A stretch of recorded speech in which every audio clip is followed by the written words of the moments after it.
We are counting down one more episode until the finale. It's the Real Housewives of New Jersey, Season 8.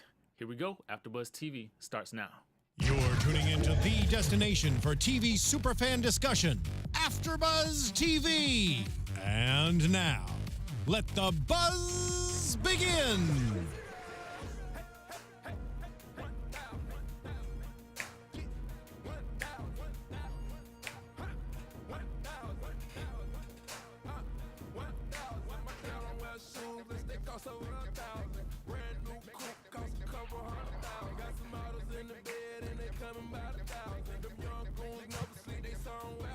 Hey, we are on 1000 in here because it is a new year and we are back with the Real Housewives of New Jersey Season 8.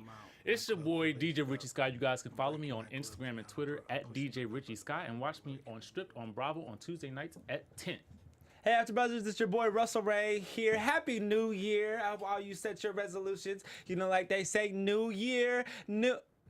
I'm still the same. I haven't changed. I have not changed a bit. I'm going to give you the realest housewife madness that I can this season. Okay, that's what I like 2018 has not changed us and we ain't going nowhere. Ooh, y'all heard that. Well, with that being said, let's step right on in, okay? So we returned back from our break. You know, I know you guys missed us because we missed you. So let's start this right off. Melissa is back at Envy. They're back from Milan. And, you know, Joe stops by. And, you know, one of the things that I noticed is that Melissa, she went on this, you know, European Milan trip to find goods for Envy. I just want to repeat that. She went to Milan to find goods for Envy. She returned with one item, okay? She just returned with one item. And this was some sort of purse slash book bag slash fanny pack. I think she's switching over to the men's side. She's trying to attract the men's for a man bag. So, I don't know what was going on. I really don't. And she was just ranting and raving about how no one else in Jersey will have that. Really, girl? Okay. Did you like it though?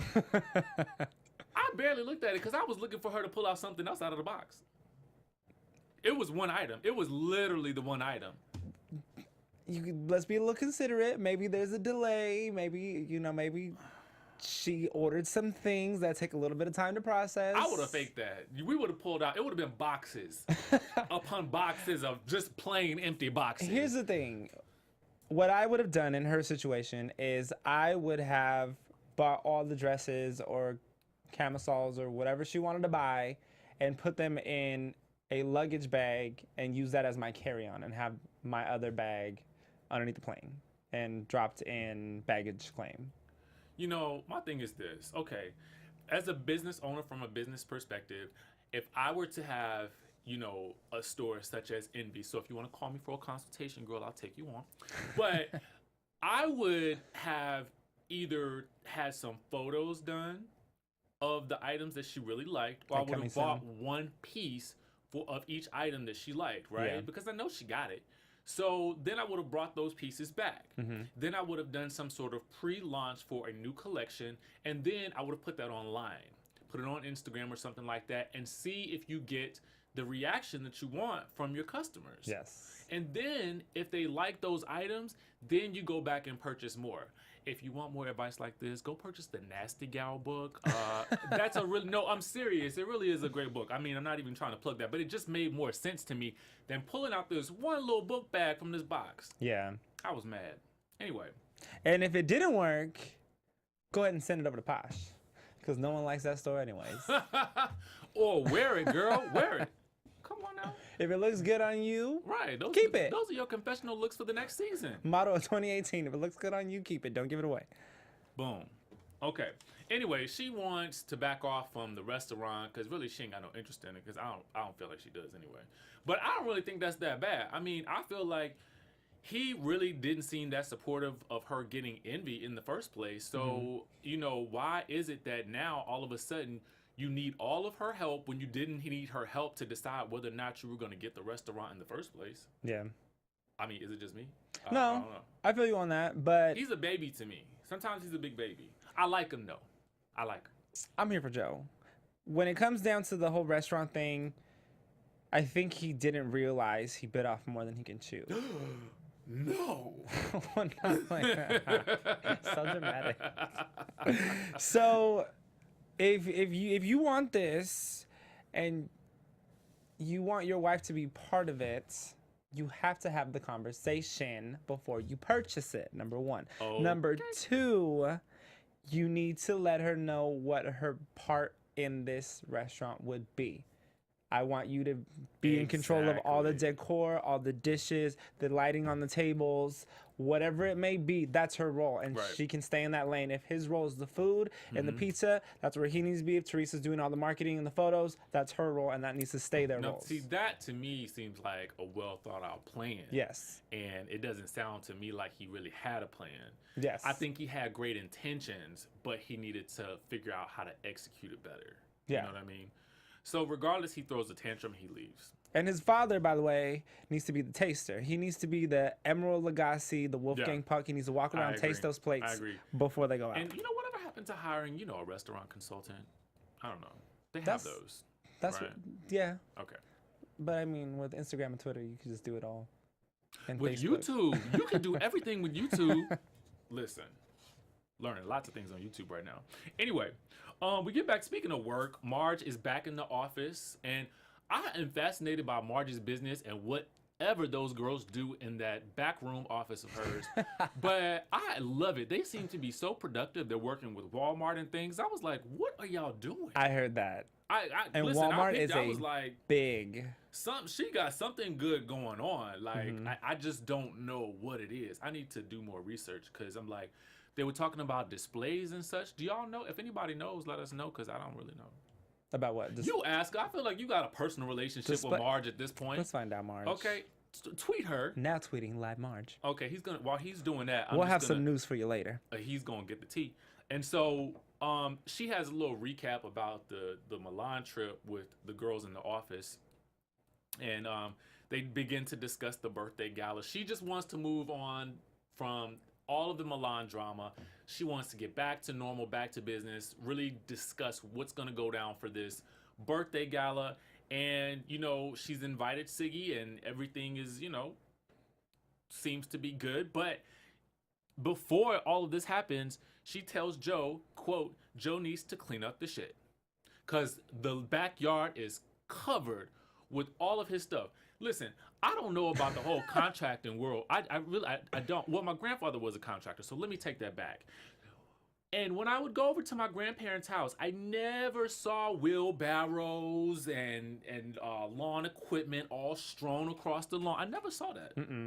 So why do I see that at her house? My in-laws are contractors, and their house is pristine. There's nothing out of place. Yeah. Like, is he doing his job? I feel like she is working to try to get him some work from this show. And every time you turn around, he just looks sloppy. Right? You know what? I can't help you. I seen the cans and everything, and I can relate to Margaret because I'm cleaning up my father's mess now that he has around the house because we're trying to get it ready and everything. But come on, my dude. Like, this is bad. Y'all saw that. This is really bad. I feel like there was just extra moss on the steps that didn't need to be there. He should be the man. Have a pressure washer, be out there doing his things with his guns like. Psh. And to be very honest with you, I thought I remember her saying that all of this needs to be taken care of by the time she got back from Milan, and nothing was done. I feel like what needs to happen is those girls in the back office, they need to take control of the household because they get stuff done. Yes. Now, hire cleaning crew. Boom. There you go. The birthday party is going to be a Studio 54 theme. She likes Studio 54. I was trying to write down why, but I couldn't get it all down. But that's what she likes. So that's what they're going to have, and we can expect that next week on the finale. So get excited about that. I love a birthday party with a theme. Now we move on to Teresa, and she is basically shooting the cover for her new book. I think it's Standing Strong. And just like the book's title suggests, she is doing yoga poses, a tree pose to be precise. Siggy comes along to, offer moral support, and at this moment, I'm really liking Siggy because it seems like she has a pretty good attitude about moving on from the situation with Margaret. So I was like, okay, she's putting, yep, there it is, Standing Strong. That's the name of the book. And she is that a tree pose? I don't know. It looks like a tree. That's a tree pose. Okay, yeah, there you go. She's in the tree pose. Because she's in the namaste, everybody just better get the hell out of her way. Exactly. Namaste, bitches. Namaste. Namaste. So, side note, Teresa has a banging body. Shout out to you and whatever trainer you're using. And those triceps. Okay, I'm like, come through with the triceps. I was like, let me put down this pizza and get back into the gym tonight. Okay. So we learned that Teresa's gonna go visit Joe, and she wants him to take responsibility for all of their financial woes and sending them both to prison. Mm-hmm. I think that about sums it up. I wanted to put it more gently, but I couldn't. How do you feel about that? Well, to a certain degree, I really feel like from the way I was described everything that happened and when I was reading on it as they were going through the whole court process, it seemed as though he had control of the business and financial affairs. Mm-hmm. That was his role in the house. And it seemed like she was more of the homemaker and the caretaker for the kids. So, yeah, I mean, if those things were happening and she's just going along with her husband, then I do feel like he should take responsibility because it sounds like he's never apologized to her for her having to go to prison. In which case, listen, I'm going to need an apology. Like, I'm going to need something special, when I get out. God forbid, I don't ever want to go. But I'm just saying. Don't use none of the P words. Because I don't know him. But I'm just saying, what do you think? It comes down to this, and I'm not ignorant of my spouse's spending habits, nor financial obligations, nor are they ignorant to mine.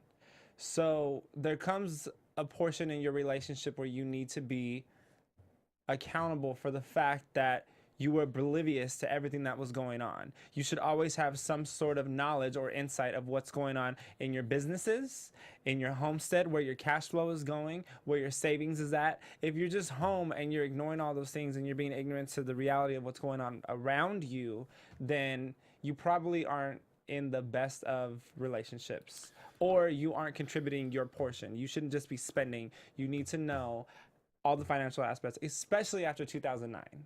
Well, okay, I agree with you to a certain extent. Okay, so think about, this is how I'm thinking about it, right? If I have a business partner, because that's essentially, to a certain degree, kind of what a marriage is. Yes. To a certain extent, right? If I have a business partner and the business partner is in charge of X, right? Financial affairs, and business paperwork and all this. And my partner comes and tells me, this is what we're doing. I just need you to sign right here. And I trust this individual. I can understand how she had that mind frame of being blindly trusting of the person who is taking care of that responsibility and telling her, this is what's happening. And maybe, fudging the truth. Because I don't feel like he was honest with her. That's what I feel like. Yeah. But I do agree with you. That's a hard lesson to learn. You need to also be accountable for understanding what they're doing. So even now, when they tell you something and you want to read that paperwork and you say, no, that's not what this says. And if you have the money, have a lawyer sit down with both of you so that it's not awkward, Right. I and do agree with that. explain the whole thing. Is an apology in order? Yes. Is there a portion where she needs to pull back the reins a little bit and maybe think about the actions that she's had to contribute to this situation? Yes. Should he apologize and go above and beyond because that was his agreement in the relationship? Yes. But we're all adults and you're in your 40s. 10 years ago, you were in your 30s. You know what's funny though? I think that, as bad as things, like every time something really bad happens in life to people, most times they come out of this better, right? So we think about everything that people go through, even things that you guys who are watching go through, and you come out of that situation, you learn something. So if you look at her marriage before all of this happened, They were spending frivolously. To me, I feel like he was drinking a lot. He was living recklessly. He was talking reckless to her. And he got that DUI. Exactly. Yeah. So maybe it took all of this to happen for her to say, I need to take a more active role. I need to be less dependent on him and understand what it is that I can do, because through all of this, she's made a career and a name for herself. And for him to say, okay, you know what? I need to straighten up. I need to get my life in order. I need to be better for my kids. I need to stop drinking. I need to live better. Maybe that's what had to happen in order for them to, when he gets out, be in a much better place. Yes. Maybe. Yes. Maybe that's the positive I'm with you. we could take from it, you know? I'm with you right there. And in addition to that, I feel as if Joe might have been oblivious to everything that was going on, not fully of knowledge of everything, your lawyer should have been held responsible. So exactly. You guys need to check up on your lawyers and make sure that they ain't playing you, Teresa and Joe, But that's, because you know, I'm here for both of you. And that's a scary thing too, because now you're thinking to yourself, like, you know, even people, I mean, you come out here and you work in entertainment and stuff like that. And so sometimes you depend on these people to manage aspects of your career. Yes. Or even if you're not in entertainment, that's just anybody who has a lawyer, an accountant, or, you know, a doctor.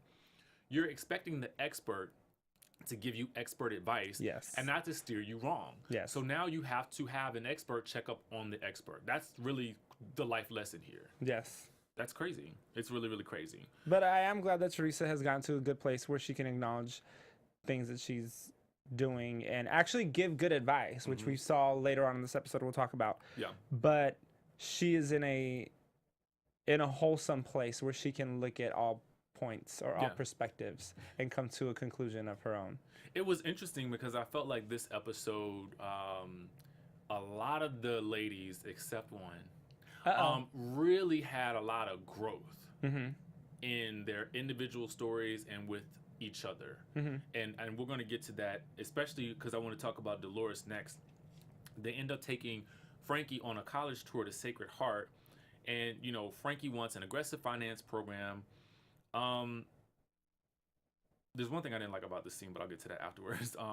But, you know, Delores really seems like, you know, she doesn't want to let Frankie go. And, you know, I like this whole moment with him at college. I liked seeing them together like that. It was nice. I do too. Oh, by the way, it was Dolores' birthday recently. I believe 2-3 days ago. Happy birthday, Delores. Happy birthday, Delores. Another year wiser, I hope. Yes. She's really won me over as the season has gone on. Yes. I wasn't such a fan of her loyalty to Skye at first, but she reminds me of what I feel like Housewives used to be when they would first start on the show. Like, just, you know, a really good mom who worked, obviously, but who really just was focused on her kids. And she said that her kids were her entire life. My favorite portion of this scene was when Frankie said, "I'd love for you to surprise visit me." And because you don't, well, I don't know, I haven't heard it very much, but you don't see kids wanting their family around when they're going through I didn't. No. And I'm guilty of that. I did not want my family around in my college experiences because I wanted to go freaking bonkers and live my life. Yes. I wanted to go experience everything that I needed to experience. And I pledged my fraternity. I was up until 3 o'clock in the morning, back at, you know, my 6 a.m. job, whatever. But I did it because I wanted to experience those things. And he's like so embracive towards his mom. Yeah. Which I really liked. The only thing I didn't really like that much about this scene was when Frank kind of mushed Dolores while they were in the car. When he bopped her in the head? Yes. I did not like that, Frank. That. That's an aggressive approach. No, you too big to be doing that to people. Like, he is. Like, it's just a lot of person. But back at Marge's, you know, Jan is visiting. Jan Joseph's her ex-husband. You know, he's visiting and she wants to talk to him about, one, who he's inviting to the party for whatever reason. I mean, I don't know if he's dating somebody or not, but why she want to know. But also to really discuss if there is a chance that the kids would ever speak to her again. You know, it's interesting. Okay, I want to get your thoughts on this and how you felt like he received this and handled it. But, you know, he basically told her, you know, I mean, she kind of broke down and cried and, you know, talked about how she wished things were different. But it's interesting. He basically bluntly pointed out to her, you chose a different life. So essentially telling her, this is the bed you made. Now you have to lie in it. Yes. You know, he regrets that things happened the way that they happened, but he is okay with her at this point. Now, how did you feel about his reaction to that conversation? After this conversation, because I quoted, you chose a different life. After seeing his deflection of wanting to have any part in this, there comes a point where you have to take a stance as a parent, right? Right. So if you decided that you wanted to have a good relationship with Margaret, then that's pretty much calling everything off. Right. Like, because if you're good, then you need to take a stance and make sure your kids, like, get it together. Right. I was able to make this right. We have a great relationship going on. Number one. Number two, don't attend any of her parties if you're not going to have her back. This is true. Whether you're together or not, whether she wronged you or she righted you, at the end of the day, you decided to have a cordial relationship with her and you're showing up to her events. Right. So unless you're going to have her back and support her in different elements of her life, then you shouldn't be there because you're just doing it for show. Okay. So when he said yes, blah, blah, blah, blah, blah, blah, blah, blah, he should have took a moment to ask her, where do you want this relationship? Where do you want your relationship at with the kids? Do you want them to spend holidays with you? Do you just want to be able to pick up the phone and call them? I don't know if they have kids, but obviously they do know if they have kids. Do you want to be able to see their kids, whether they're not talking to you or not? Because if that's the case, then I will go back. I will tell them what you want. I will tell them I'm over it. So therefore they can squash any of the mal feelings that they have towards you and help them realize that regardless of the situation, you still had a part in their life, help them get to a certain point in their life. And if it wasn't for you, I wasn't able to do it by myself. Right. So you were there to support me. Whether our marriage fell apart or whatever happened is none of their business. It's ours as a couple. Because if you're willing to still be there for them, I appreciate it and I will let them know that. If you want to see their kids, I am more than willing to come and bring them in my car when I come and visit you on my terms. Which would have been fine. Yeah, I just felt like he was a little bit kind of cold in regards to how she was coming across in the conversation. It just made him seem like extra cold because she was so emotional. He was so non-emotional about it. And then at the end when he said he hoped the conversation made her feel better, I was like, oh, I don't feel better. She said no. I don't think anybody felt better. I was mad at him. Right. I was like, I did not want to talk to him. Like, what? This was pointless. Like, what you gonna do? How you gonna help her? You're not gonna help her? Okay, cool. It was. I should have tweeted. Margaret, I should have tweeted you, but I think out my actions, and we don't do everything that we want to do at the time that we want to do it. But I wanted to tell Margaret to take back his invitation because he don't deserve one after this point. Ooh, she said. Thank you. Yes, studio audience, y'all get into it. Yes. Get in this. We're gonna. I need to know what this tea is that you got later, but we're gonna get to that in a second. Okay. You just jump in with that whenever you feel it's appropriate, because I don't know what it is. Yeah. I'll Okay, get to cool.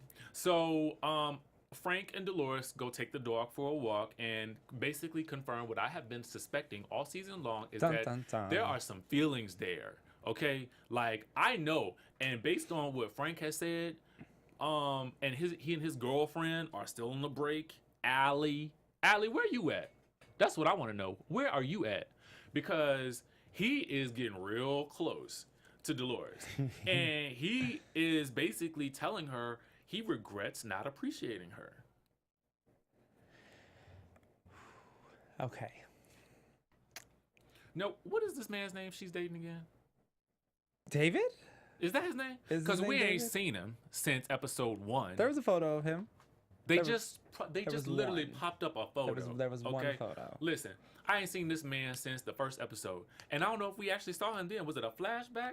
I don't know what it was. It was a flashback. But photo. anyway, a little bit of a flashback photo. He ain't been around. So, and she hasn't even been over to his house in 4 days.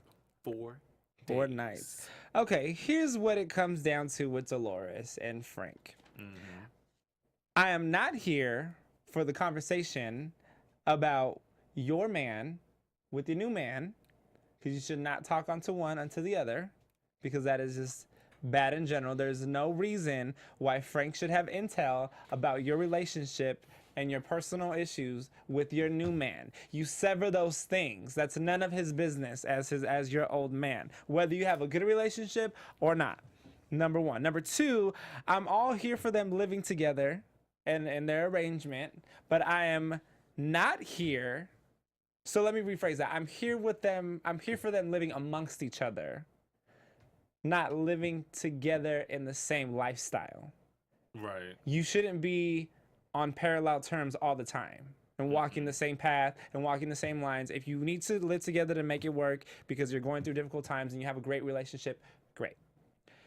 There's no reason why you should be attending all these parties together, why you should be taking walks together, why you should be talking about each other's relationships to each other. No, there's a certain line that you have to draw it, and you do not talk to an old spouse about a new spouse and your problems, because that's going to create problems. Let me tell you, if someone was talking about my relationship, an ex, oh no, I would have came for you.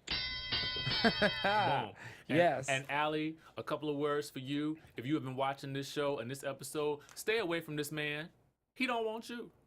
That's why y'all Allie, beefing. if you want to get back at him, go find David. Oh, you're not going to be able to find David because we can't find him.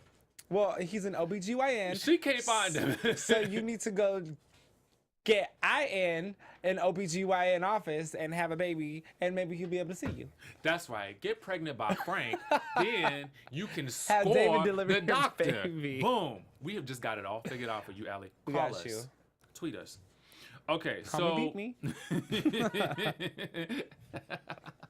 Oh God, we needed that Kim G thing that they do on Watch What Happens Live. How are you? I gotta get that. Kim G. So Teresa is now headed over to Danielle's house to, go speak with Danielle's daughters.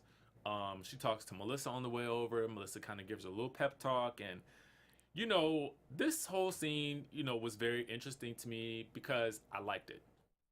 I didn't know how I was going to feel about it. Apparently when Teresa arrives, she discovers that Christine, the older daughter, does not want to speak with her right now, which I'm like, ooh, that's probably going to happen in season 9. Boom.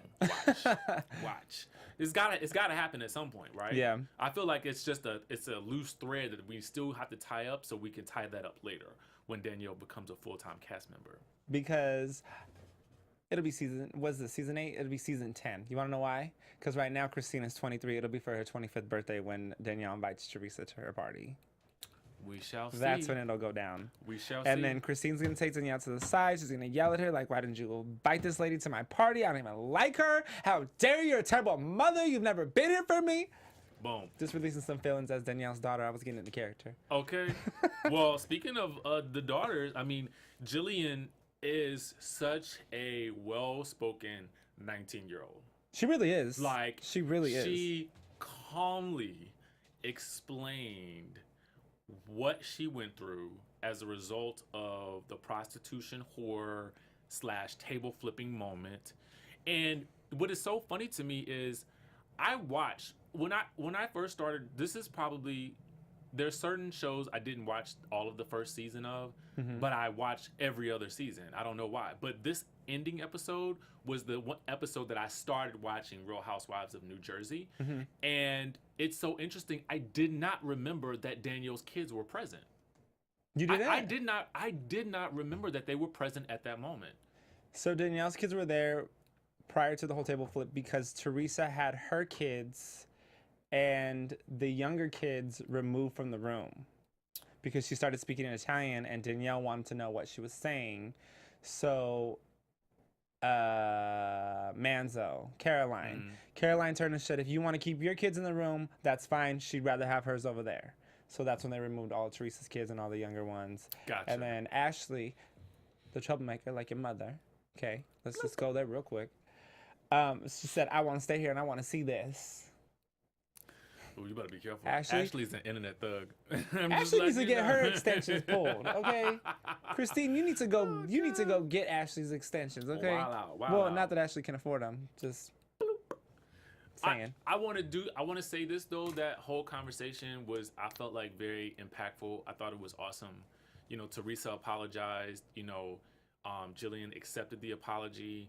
You know, it was just such a nice moment because I feel like Teresa showed genuine regret. And I don't think she even realized the magnitude of what that did to either of the girls.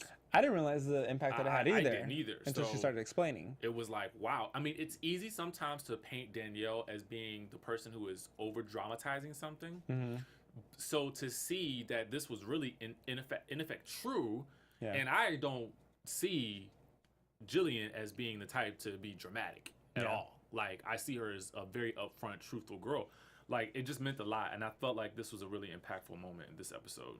This moment allowed me to take a step back and... It rewrote Danielle to me. Yes. It rewrote her character in this whole franchise to me. Yes. It really, really did. It allowed me to Teresa see, to do that. Instead of the whole thing as a joke and as a comedy perspective, it allowed me to see it as society saw, or this community saw, her mother as weak. Mm-hmm. And no one wants to be seen as a weak mother. Right. And that's why they chose to come after Jillian and Christine. Yeah. Because they were making fun of the fact that their mother looked weak on camera. It's crazy. That's that. But I will say, Jillian is very Lohan looking. Like the Lohan girls. Really? Yeah. I have to go back and relook at her. She looks like Lindsay Lohan. I've wiped my memory clean of Lindsay. Well, Lindsay done wiped herself of America and she moved over to London. So good for you, Lindsay. That's fine, girl. She's suing the Americans. That's fine. Back at the restaurant, Joe Gorga is stressed. Okay, and that's that. And so Margaret, she's getting ready. She's got her rollers in her. Listen, I have never seen so many rollers in my life. I do not recall a show in which I have seen a woman in rollers more. She has spent half the season in rollers. Next season, she's going to be in her confessional in rollers. She just needs to moo and some house slippers, and she's good. I bet she got them. Macbeth collection. Marge's thug though. That's why she wears that. I don't she mind. She could wear that. You know what's proud. I am in love with Margaret. Yes. That's all I really know. She got the rollers and say like this: "Come to Big Marge's house. Come have yourself a cocktail." And speaking of Big Marge, thank you, Big Marge. Margaret is worried that Marge Sr. is going to go gangster on Siggy because, I mean, Marge Sr. is looking for Siggy. Like, I could tell she's already looking. I want to meet this woman. She really is, but I think it was to read her. I think it was too. Yeah. I think it's to read her and to kind of like, you know, see what's going on and see if she can set a boundary. You know what I'm saying? Yes. But, you know, Margaret threatens to kick her in her cankles if she does anything disrespectful at the tasting. Woo, not the cankles. That was funny. So Siggy, in damage control mode, goes to talking to her dad, who is a Holocaust historian, and she wants to get his opinion about the entire situation that she had with Margaret and the girls with regards to Margaret, her calling Margaret anti-Semitic. Mm-hmm. You know, and interestingly enough, I mean, I felt like her dad gave her some sound advice. I mean, about not letting someone get to you so to the point where you go crazy. And he really told her that it wasn't right to call her anti-Semitic. But he also told Siggy to stay away from Margaret. Which is why I believe what happened next happened. I think she took that advice in a different way. Because they were in a good place, it seemed like, right before that. They were. As always, this is the same pattern that has happened time and time again on this season. But Siggy got in her own head in this conversation, and I'll tell you why. Because when she went to explain the reference from Hitler to Kim D, she completely took it. Yeah, she kind of rewrote it. Exactly, to defend herself and her own statements. Yeah. To make it seem in her favor. Now, with that being said, I really thought about the whole the whole statement that was made about Right. Hitler and about being the person, making him not a good person. So what I got from it, and this is, I wrote this down. What I take from the comment is Hitler is not a good person, but he has those who he was nice to.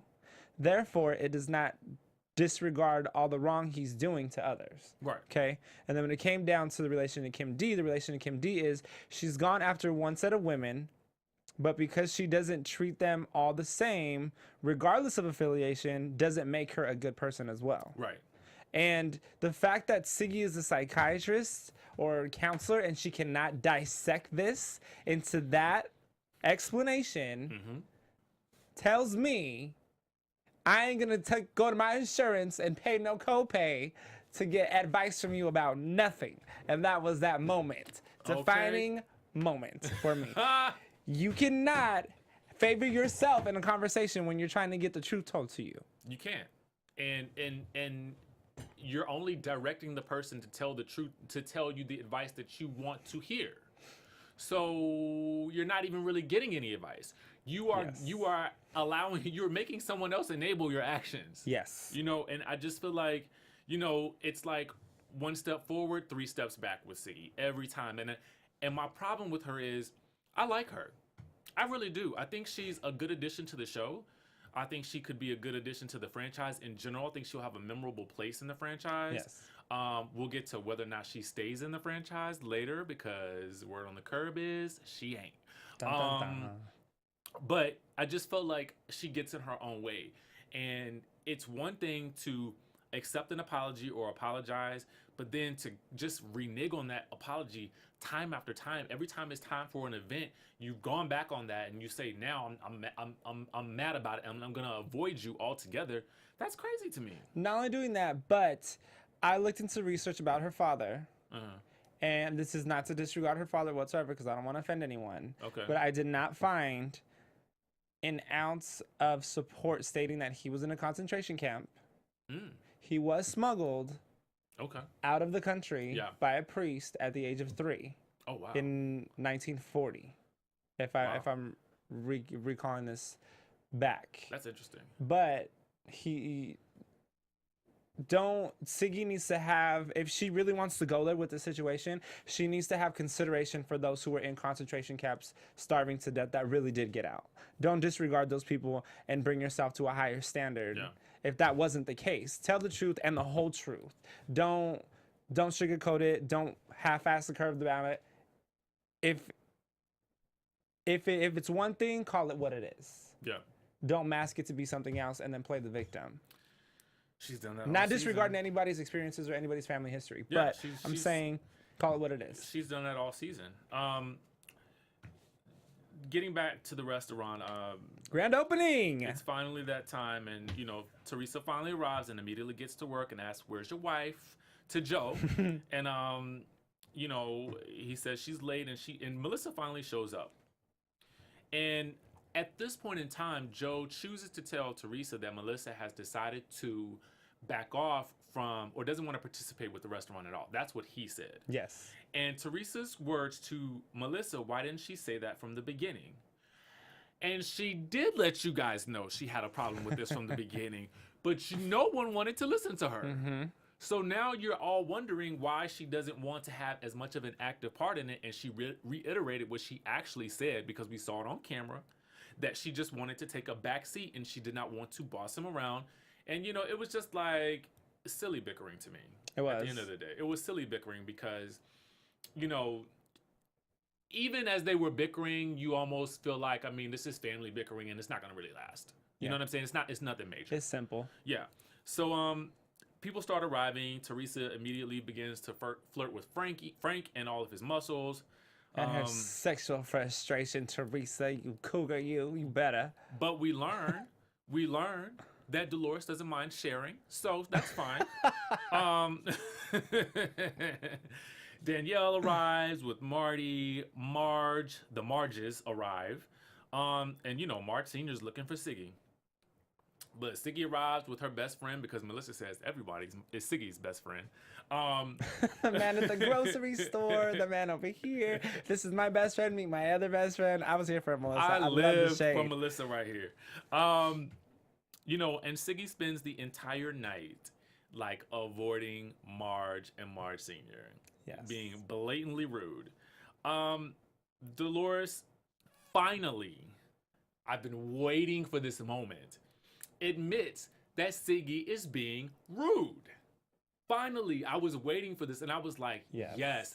Right when I was like beginning to say, I'm really digging Delores now. She just scores major points with me because she's finally calling the bad behavior out. And I think it's high time she did it. So, in a nice moment, aside from that drama, Teresa does offer Melissa to help with Envy, but also wants Melissa to be able to help with the restaurant. Thought it was a great little moment. They were able to kind of see each other's sides, and they moved on from that. Right? Yes. Right? Thank you, studio audience. Cuteness. Thank you. We get some camaraderie here. And, Marge Sr. still wants to meet Siggy. And Danielle volunteers to go get her. Of course. Of course she does. So she sidles on up to Siggy. And she says, hey, I want to introduce you to Margaret's mother. Now, I don't care how much beef we have, if I'm in the room with somebody's mom and I'm going to go meet the mom. Yeah. I'm going to just go meet the mom and I'm going to be as polite as possible. I'm not going to disrespect somebody's mom. Yes. To me, that's disrespectful because even though you don't know what she's going to say, I'm still going to go. Well, not only that, but if we in the same room. If an older person says something that's out of context, you just look at them like, now I know where your foolish daughter got it from. You know what I mean? And you just excuse yourself. Yes. Just go say hi and bye. I've always taught that it does not hurt to say hello. Yes. And Danielle immediately runs back and tells the group what she said, and they're all aghast, as they should be, because, her behavior is rude. And I just feel like, Siggy, I wanted so much for you. I was really rooting for you. I wanted so much for you. I just don't even know what to say about her at this point. Well, Siggy was not shy of the shade for the live tweets. And I've been waiting. She never is. I've been waiting to tell everybody this. Siggy said, would Andy want to meet Kathy Griffin's family member? No. So why the hell would I want to meet someone's mom who expressed intent to ambush me? This was a filler scene for deleted sex in the bathroom scene. Mic drop, shade thrown at Danielle, because if you do recall, there was a story released from TMZ that stated at the grand opening that Danielle and Marty were in the restroom having sex, and it was heard, and producers know about it. No, it was in the trailer. Was it in the trailer? It was in the It was the restroom. It was in the mid-season trailer for the second half of the season. The teasers. It was actually in it. If you guys go back to that, you will actually hear Margaret saying that she was having sex with Marty in the bathroom. She said that. Yes, studio audience. Yes, you heard it right. Yup. That's crazy. Repeat it again. And I got some. Well, Margaret didn't respond to my tweet yet because it was obviously late when I tweeted her. But she said, would Andy want to meet Kathy Griffin's family member? No. So why the hell would I want to meet someone's mom who expressed her intent to ambush me? This was a filler scene for deleted sex in the bathroom scene. Hashtag Real Housewives of New Jersey.